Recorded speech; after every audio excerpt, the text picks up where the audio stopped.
Hi everyone, I am here tonight sharing my own story to inspire. So we have stories to inspire in this group regularly and I tend to interview people, but today I thought I'd share my story about authentic visibility. And the motivation to do that was having rebranded and kind of renamed the group to be focused on authentic visibility. I thought, well, why not? Why not step up and kind of use it as an opportunity just to really pull together my story and what it is that I have done and the inspiration and the events that I've been through and how they've informed what I teach. So that's what I'm here for tonight. If you have any questions as we go along, if you've got any comments, please do drop them in. So I did a poll in the group earlier on asking about where you wanted me to focus, because when I started then thinking about all the different elements of visibility in my career and reflecting on it, I kind of thought, well, there's so many different routes I could take to this. So I did put a poll out asking where you'd like me to focus. And the top area was on kind of building your profile with senior management and raising that profile with the people more senior to you. So that's where I'm going to focus most of what I do, but I am going to bring in a bit about my career and networking, and I'm also going to bring a bit about kind of my leap into self-employment and what I've learned that from there, because both of those have informed how I've then gone on and raised my visibility in other areas. So I'm going to kind of bring all of those three areas that people said they wanted to hear about into this as I go along.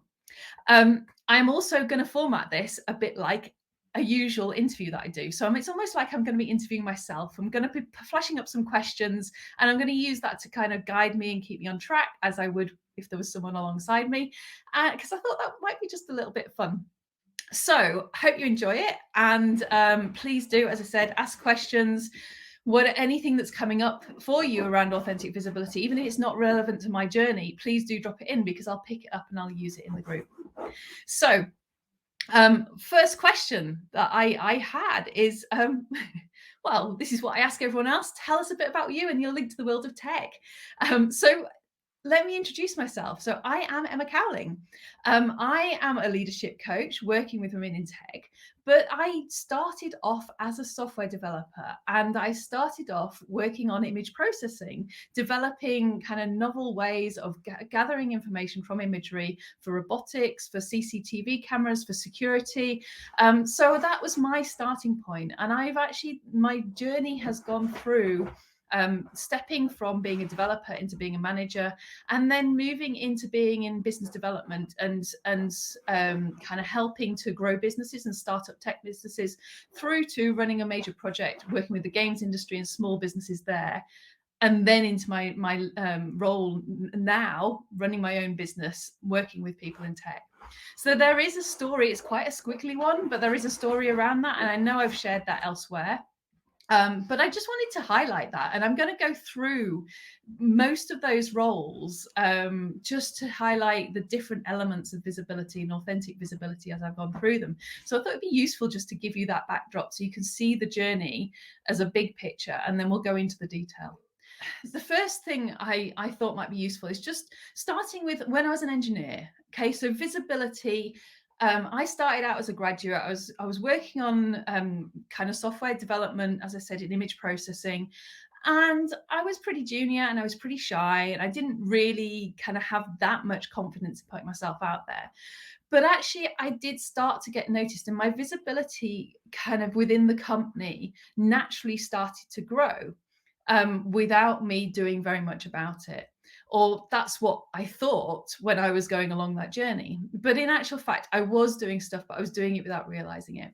So the first thing that helped me when I was an engineer was that being one of the most junior members and being someone who could kind of explain some things to people, I regularly got picked on to do demos and to demonstrate the technology that we had. Now, because I was in image processing, it was the stuff that everyone wanted to showcase. and because it was easy to see. So the senior management would actually wander around with customers and say, can we get someone in your group to do a demo? And it would often be me that was put forward to do it, because I was the cheapest and I could also kind of explain, although I didn't necessarily have the big picture. So there'd usually be someone hanging around in the background just to make sure they could answer the difficult questions at the start, and then I started to pick that up. So over the period of about 2 or 3 years, I started to just do these demos and start to, people knew who I was as a result of that. I didn't really know who they were, and I didn't really know what I was doing in many cases. And I remember getting told off for, or someone saying, you just corrected the MD there, don't you? And I was like, oh, really? Oh, shouldn't I've done that? So maybe I was raising my visibility in slightly the wrong way. But actually, by being willing to step out and do that bit of something different, and do that presentation and talk to strangers in that way, my people started to get to know who I was. And so I started to get invited to be involved in some other opportunities. And the big opportunity that kind of put me forward for was something called the Entrepreneurial Development Program. So at the time, the company was looking around for people who were in the organization who might have some good ideas. And because they'd seen me doing the demos, I got suggested as one of these people that might be willing to do that. And so they invited me to do this 6-month training program where I had to come up with a possible product for the company and go out and research it. And as a result of doing that program, I had to go and speak to the senior management team. So the MD, the CTO, the CFO, I had to work my way around everyone and actually speak to them and find out what their big picture was for the business and how my stuff would fit in. And that was bloody scary, but it did mean that they started to know who I was. And that was part of the point of that whole thing, was that it was for me to and for us that were invited to be on it, to raise our visibility, for senior management to get to know us. And the reason that I talk about that is because it was scary to say yes to it. I didn't know that I could actually fit it in, and I really couldn't at the time. I really kind of pushed myself in order to do this. But it did take me up that level, and it meant that different people in the company got to know me, and I started to get a group of sort of supporters, so other colleagues and people who were just slightly more senior than me that had a bit more influence. They started to become my champions, and this is one of the things that I want to draw out really to start with, is that raising your visibility with people more senior than yourself isn't always about going to those senior people and saying, look at me, I can do all of this. A sort of softer route, and almost a better route, is about connecting with people who have their ear. So connecting with people who who have already built their influence, and who can start to say, oh, so and so is pretty good at this, oh, Emma can do that. And so what happened was I started to get involved in initiatives and stuff that were being run by senior management, because I was being recommended by other people that had got to know me. So hopefully that's clear, and I'll bring that back again throughout as we go through, because this is one of the things that I've started to see by reflecting, is that we tend to think that I want to raise my visibility with people more senior, so I've got to go and petition those people more senior. But maybe it's about starting with your colleagues. Maybe it's about starting with people who are just a little bit, have a slightly better network than you, who are being invited to do stuff, and that they can then recommend you on to be involved in stuff. So that's kind of one of the things that I saw, was that, or that I found, was that suddenly people were inviting me to be involved in stuff. And even to the extent then that at the end of my my program, I got interviewed by HR and got asked, well, what did I want to do in my career? And I'd kind of had a quick conversation with someone beforehand, and we talked about how it'd be quite fun to be a group manager and have sort of control over some staff. And so I said that. And then, this is a be careful what you wish for thing. 3 months later, I was being invited to step into a group management role. So I moved from being an engineer, which I'd been for about 3 years, from graduate to manager in 3 years. And I was then managing people who were way more senior than me in terms of their experience. But because of the way I'd put myself out there and got to know people, I got invited to step into that role. So it's a really interesting bit, and that can how things can unfold just by saying yes to stuff. Now, one of the things there, though, is that as a junior engineer and or a more junior member of the company, I didn't have huge amounts going on. So I wasn't juggling so many things. So I had the chance to take these opportunities. And I know, and this is the thing that I'm moving on to next, I know that that as you step into a management role, it then starts to become overwhelming. There's whole different other things. So that kind of put me into the did making me a manager make me was more visible? Well, actually, as I stepped into that role, no, I became less visible because I didn't have the time to put myself out there and be seen. I felt really nervous. I felt really insecure. I felt like a complete imposter. I was one of the youngest, least experienced managers in the whole of the company. And so I didn't feel like I had anything to say. I didn't really have the ability to champion myself. And I didn't really know how I could add to things. And so my first kind of 6 months or so, I kind of was just floundering a bit. But I was lucky enough to have a good boss who actually saw my potential and helped me and pushed me forwards a little bit and drew me out and was very good at helping me be authentically visible. He saw that I had a passion for doing things and that I was having a go at stuff. And he helped me see what I was doing that was valuable, and he championed me. And in the same way, I also had colleagues who I'd worked with on this entrepreneurial program, who had seen some of the things I could do. And they were the ones that championed me and helped me to grow my confidence there so that I started coming out and showing up more as myself. So in the first instance, no, I didn't feel like I was more visible. I felt like I shrank into myself and became a lot more fearful. But actually, over a bit of time and with a bit of support, I started to come out of myself. Now, the other thing that then helped me come out of myself was that settling into my job and starting to really get to know my team and what my team needed. And what I realized was that one of the things that I'd done as a junior developer, when I've been my demo girl, was that people wanted to see our stuff and wanted to use it as marketing, and they sort of understood what we could do. But one of the biggest frustrations between my team and the company as a whole was that people made assumptions about what was possible and missold our stuff, and then we were stuck kind of not being able to deliver. So what happened was that I started to see that as my mission to help educate people on what we could do.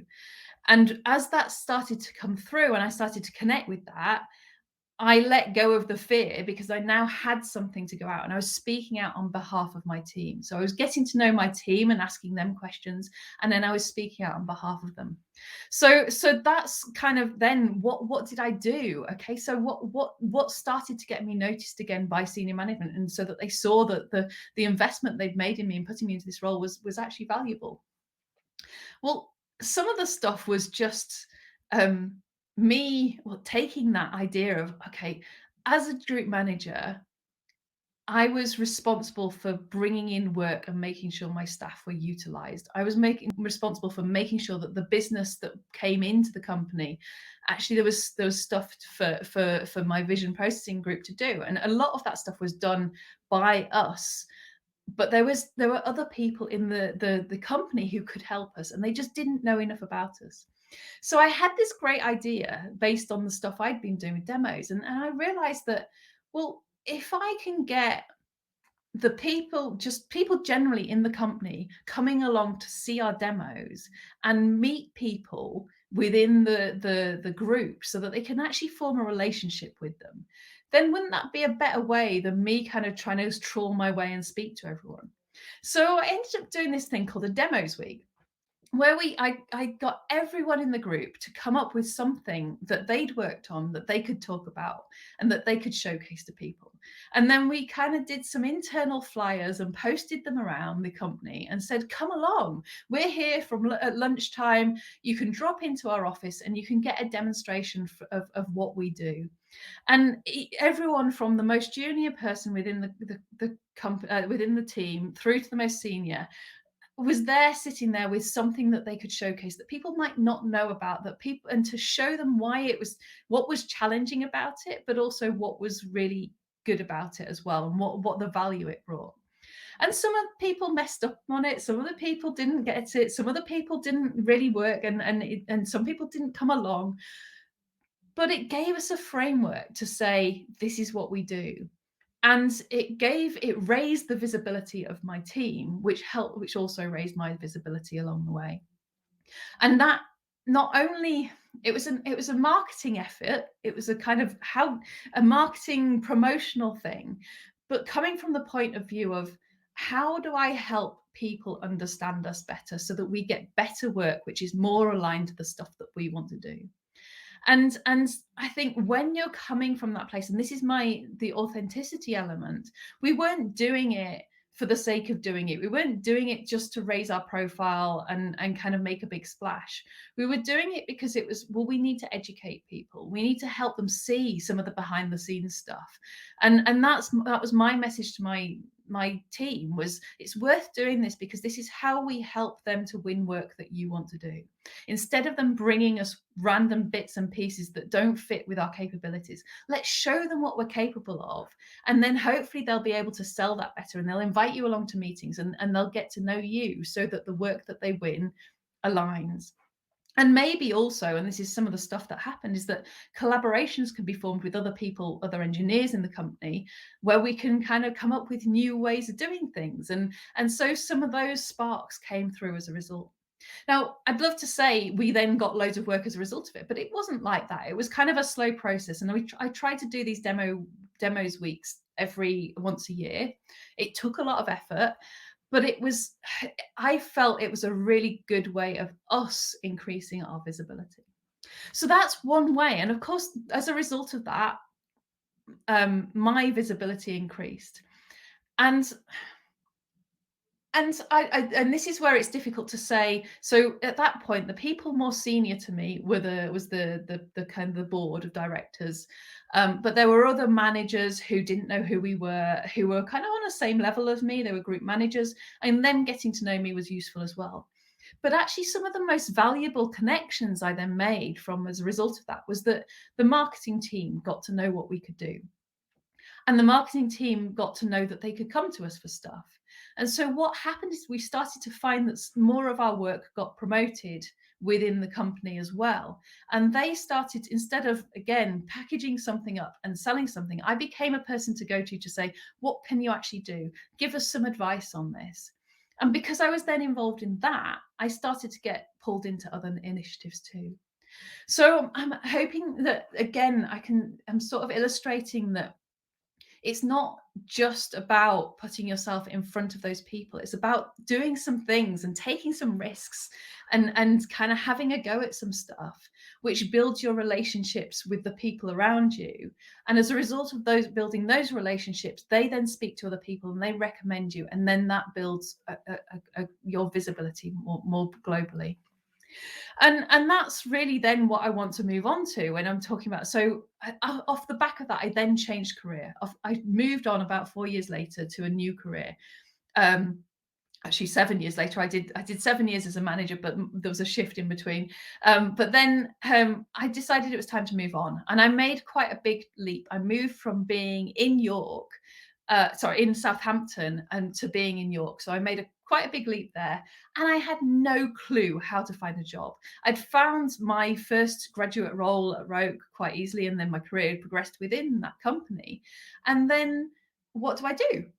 How do I find a new job? And so I actually got some career coaching to support me. And one of the best things that I learned as a result of that was how to grow your network, how to raise your visibility in your network. Because if you can raise your visibility in your network, then people come to you for the career for the jobs. They come and say, I want you to work for me, rather than you have to go in chasing them. They come to you and say, I think you should apply for this, and you've got a better route in than if you're just applying from a cold position.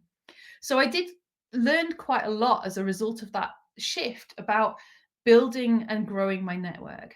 And the biggest tip, which is something that I share regularly in this group, the biggest tip that I got was that Um, to start again with the people who are already in my network, the people that I know, the people who I find it easy to reach out to, the people who I have a link with and I've had a conversation with who are doing the job that I'm interested in. Specifically, when I was talking about my career change, find someone that I was doing a job and I was interested in maybe doing something like that, and go and ask them about it.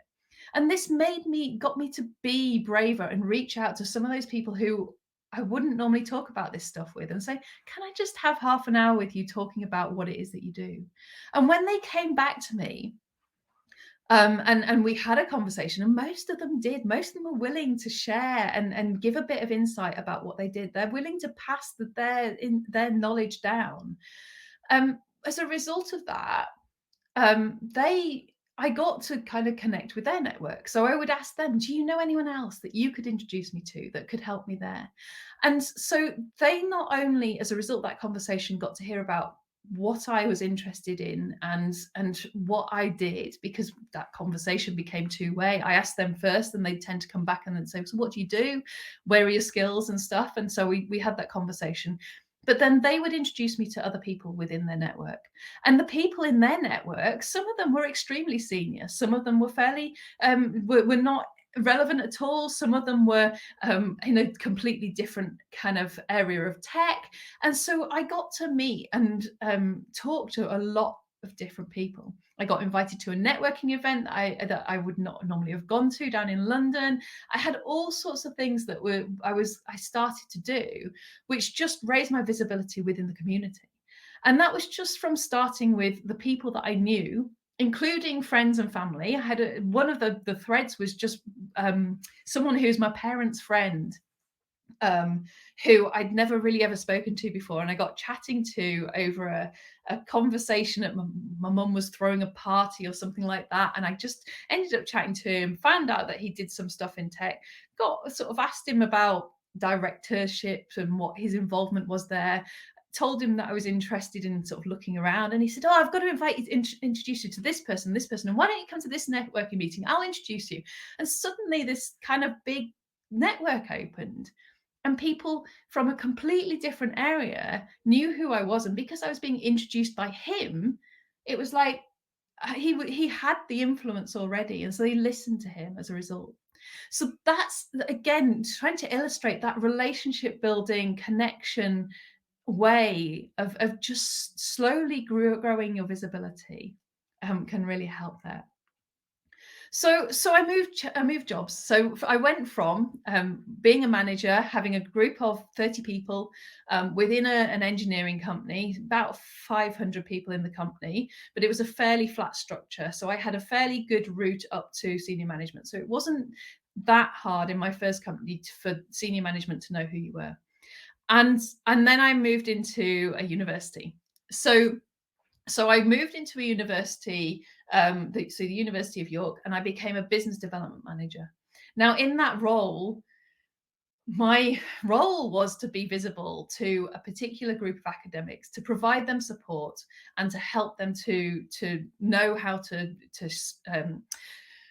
commercialize their research, is the best way to say it. So either to connect and link up with industry partners, so I would help them to do that, or to spin out their particular bit of research into a company. And so the first thing that I had to do was build my visibility with them. And again, it was a step-by-step approach. It was a going around and finding the people who had been working with my predecessor and having a conversation with them. It was about going and speaking to the heads of departments that wanted me to support them and to kind of have the conversations there. It was about responding to all the emails that came through, even the ones that weren't relevant really, and trying to deal with them, and kind of just building those relationships and getting known for what it was I did. But one of the other things that I started to learn to do was, because there's only so much you can manage, that when you raise your visibility and people start flooding to you, it's like, well, I can't do all this stuff. So the thing that I then started to have to do is to prioritize and say, actually, these are the people I help. This is where my skills lie. This is where the priorities of the department are. And so this is what I help with. And there's one particular case where I was being asked to support a bid. where one of the academics said to me, "Well, so can you do this, this, this, and this?" And part of the this, and this was going and doing research on accommodation for PhD students and all this sort of stuff. And I was like, I don't know anything about that, and it's going to take me ages to do that. So there's no way I'm going to. That doesn't sound valuable use of my time. I'm much better at going out and building connections with industry partners. That's what you want me to do, isn't it? And and he kind of, when I first said that no, he kind of went, well, I thought I brought you in to be helpful. And but what I did, which he now feeds back to me as being useful, was I said, but I can help you connect with someone that can. So this person here, they're going to do it in much faster time than me. So why don't you talk to them about it instead? Why don't you delegate it to them, or I can help you delegate it to them? And so what started to happen was that rather than just doing everything, which I did do to start because I needed to build that credibility, I then got to the point where I knew people in the university who could do various different things. I could hand them off to them and say, no, this is the expert in that. And so people would still come to me. They'd know that they could come to me for something, but it wasn't always them expecting me to do it. So handing that out and sharing the work around, which then comes back around to you building your network again, not just to increase your visibility upwards or sideways, but also having the credibility with people who are more junior than you, who can take on stuff, who you can hand it over to, who you know will deliver. And that's one of the things that started to happen in that role, was that I recognized that I couldn't do everything. I didn't have a team to hand stuff off to, and so I had to build that network that could satisfy my stakeholders at all levels. And this is actually something we're going to be in my mentorship program. We're talking about I'm doing a workshop on managing your stakeholders next week, and that's something that I'm going to be talking about there, is the how do you deal with it when your visibility gets up there and you're just juggling. How do you prioritize, and how do you hand stuff off, and how do you use your network and maintain your visibility while still doing that? So that's something worth kind of noticing.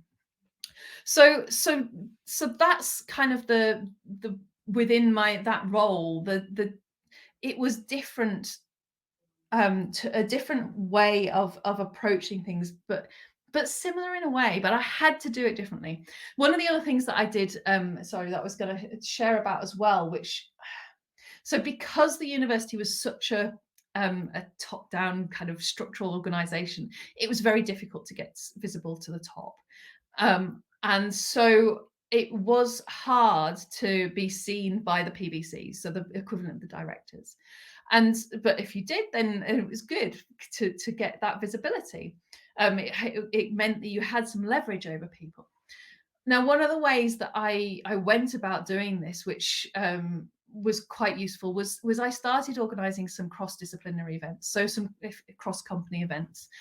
So picking an event around a particular initiative and inviting people from across the organization to take part. And that was part of my role, was to try and generate new ideas and get new innovations flowing and kind of involve people. But one of the things that then was really useful in terms of raising my visibility is that it was really helpful to have someone senior at those events. So by being able to go to that person or to that person's PA and say, can I get them to come along to this event and do an intro? And in doing that, what that meant was that I was putting myself forward as, number one, I'm organizing this event. This is the area I'm working on, and this is what I'd like you to do. And this is how it can benefit the university. So that started to kind of mean that they knew who I was as a result of doing that. And so again, it's little things. It's having initiatives. It's about stepping up a bit and then thinking, could I involve senior management in this? Would it be valuable for them to be involved? And how do I sell it to them as a result? So little kind of, when I say little, it's a pretty big thing, but using the things that I was doing to kind of connect them in, that they then kind of hang around for a bit and talk to people and find out more about that particular area and see the value that we were bringing. So it was a different approach in that sense, in that I had to, the university was much more regimented, much more difficult to navigate. But again, using connections. So using my boss, using the heads of departments, using the various different people and the connections that I had with them to build that up. So then I actually then moved on to a slightly different role. And I just wanted to touch on this because I think it's quite an interesting experience that I went through here. So I moved from being in a central role, doing business development, to running digital creativity labs, which we'd managed to win the funding for this. So it was a big £18 million initiative over several years, and I became the manager of this. Now, in making that shift into that role, my reporting lines changed. And I moved from being in a centrally run role to being within a department. And what I found really interesting about this was that suddenly people listened to me in a different way. So when I was in a central role, I had the ear and I had of senior management more. I had the route through to funding opportunities. I had opportunities to influence within the organization that I hadn't really recognized that when I was within the department, I didn't have as much there. And people would judge me as not having so much. So what happened was that I ended up in a role where I was kind of, it was almost like I was demoted in terms of influence. And because I wasn't external to the department, the head of the department wasn't as interested in speaking to me anymore. When I made some suggestion about how the department could do something, suddenly my stuff wasn't as credible because I was no longer in that role. And it was really interesting to notice how these people that I thought I'd had really good relationships with, that I'd kind of built, and they listened to me, and I went to them for information, and I could influence them, and I could influence how the department was run. Suddenly, by a change of role, they didn't want to know me anymore. They didn't. It took a lot more effort to get them to listen, and it just illustrated how people can judge you on your role, and that depending on what your role is, you might have to work harder to develop that influence. And I think for me, this is where stuff kind of started to fall apart a little bit, because I got quite frustrated with that. And it kind of, I got quite disheartened by it, actually, because I thought I'd developed some really good relationships with some people, and then it felt like, oh, hang on, no, they just wanted to talk to me because of my role. They thought I had influence, and now I don't have the same influence. They're just not interested, and it was pretty frustrating. So that's one of the things that I learned, that while I thought I was visible, the role and the title played into it. And so I had to actually do quite a bit of work to educate people on what it was that I was doing. And this is where actually that I wanted to bring in the authenticity element. So what happened as a result of that is now I reflect, I got very drawn into the politics and the proving ourselves and trying to make sure that we were visible, and that I was visible. We needed to, it felt like we needed to be fighting to be heard all the time, and we were doing something quite different that the department wasn't used to. So it was kind of like a constant fight to be heard, be listened to, and it was tough. And as a result of that, I got into quite a low state of mind, feeling like I was constantly fighting, and feeling like I needed to prove myself, and feeling like I needed to sort all the different things out before I did anything. And as a result, I wasn't really showing up as me. I was showing up in fighting mode. I was showing up in prove myself mode. And I was showing up to kind of make my point and be listened to and make things happen. Whereas actually, now that I reflect, I think that if I'd have stuck to the thing that I thought that role was about, which was building relationships with partners, building relationships with the games industry, running events and raising our profile there, which I was really what I really wanted to do, but I got dragged into the university politics instead, and it meant that I didn't enjoy the role as much, and so I wasn't throwing myself in. I wasn't coming up with creative ideas, and people weren't seeing me, because what they were seeing of me was this kind of grumpy, kind of negative person who was always fighting, rather than the person who was buzzing with ideas and going, well, we could run a workshop over there, and wouldn't you like to come and get involved in it, and we could do this and we could do that. And I really wish now that I'd seen that earlier, and I'd just focused on doing the stuff and making things happen, and then dealing with the consequences and the things that needed to happen as a result within the university. Because if I'd have managed to win a load of work like I thought I could, they would have sorted it out. But instead, I tried to sort it out before I won the work, if that makes sense. So I got fearful, I think, is the key thing here. And I stopped showing up as me. And as a result, my visibility went down, or my visibility, the things people saw me for was more negative. So they didn't want me as involved. And it was only when I stepped away from the role that I started to see that. And that's then what I just wanted to draw out here, in that this final thing, is because that's when I then moved on to setting up my own business. And so one of them was, by stepping away and reflecting, I started to see some of the patterns I got drawn into, and started to see some of the negative views and negative ways I was doing things that really hadn't helped me, and why I wasn't enjoying my role. But the other thing that I then started to see was that as I stepped into my business, God, that was scary. As I stepped out and kind of went, I've got to do this for me. I've got to promote myself, not the organization that I work for. It's all about me and people judging me. That suddenly felt very, very scary. And it took me about 6 months to really start to show up and give it a go. Now, the thing that I started to see was, again, is coming back, and I didn't notice this until I went on a course, and then I started to realize, hang on, this is what I've been doing all along. It's about building relationships. It's about starting with the relationships that you have, not expecting anything from them, but going out and having conversations and finding out about what it is that they do, and then building on that and linking into that network and starting to be useful and starting to help people know what it is that you want to do, know what it is that you believe in, know what it is that you can, but also what the skills and the capabilities you have, but also what it is that you're passionate about.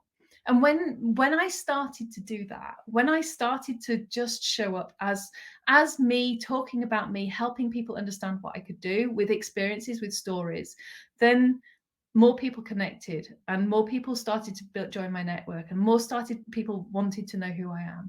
And that's really, really helped me see that what I've been sharing all the way through this, that it really is about connections, relationships, and not necessarily connections and relationships with the people who are going to make the difference, the people who are more senior, the people who have all the influence.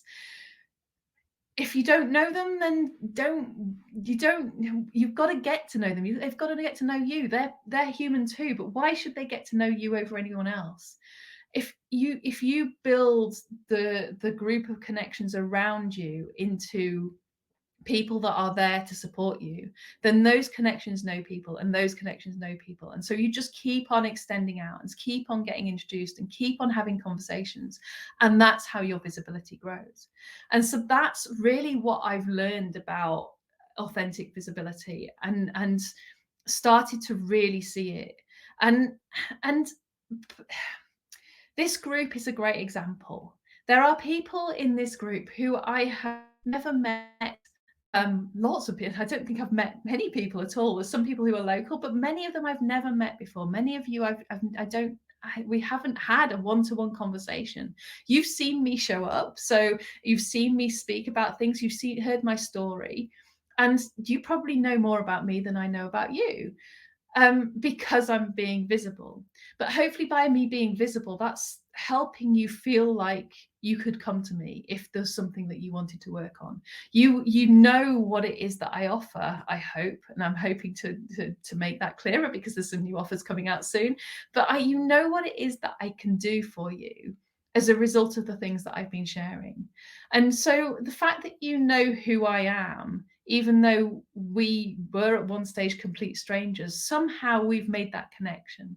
And it's just really interesting to reflect on how did we connect? How did you discover me? How did you kind of come along? And was it because I was kind of shouting and saying I'm amazing or anything like that? I That's not my style. But it might have been because I shared something that you resonated with. It might have been because I shared something that you thought, oh, actually, do you know what? There might be something useful there, or that whatever it is, that's it's worth reflecting on that, and then bringing that back to, and I have no expectation of any of you in terms of money or anything like that. So some of you may come and work with me. Some of you may buy the things that I offer. Some of you may want some coaching or join my mentorship program or take part in the exciting thing that I have planned for next year. Some of you may take that leap, and that's my business model. That's what kind of allows me to keep on showing up and giving this stuff away as a free group. But some of you may never do that. And that's okay, because I want to give back. And that's coming from a place of me wanting to make a difference and me seeing that there's a challenge in the world and wanting to do that. And I hope that what comes through when I'm talking in the group and on LinkedIn and elsewhere, I hope that that's what comes through, is that while I have stuff to offer that you can buy from me, what I want to do is way bigger than that. And so when I show up focused on the bigger thing, the difference I want to make, like when I say, go back to when I was first a manager, when I focused on the difference that I wanted to make for the group, then it's easier to show up and it's easier to be visible and it's easier to put your message out there. And connecting with that message is the thing that has really, really helped me. So I would definitely encourage you. There's a few elements within this group where you can work through your mission. I do offer some stuff around connecting with your mission, and I'm going to be building that out a little bit for you over the course of the next year or so. I'm not going to put any timescales on it, but that connecting with your mission is the thing that's helped me, and not connecting with your mission as a kind of I do this and that, but connecting with what's important to you and why you want to make a difference, because that pushes you beyond the just showing up and trying to get over your fear to, I'm going to get over this because. So hopefully that's been useful to and is useful to reflect on. My final bit that I wanted to ask myself, what are my top tips for increasing your authentic visibility? Just to summarize it, just to bring it all together.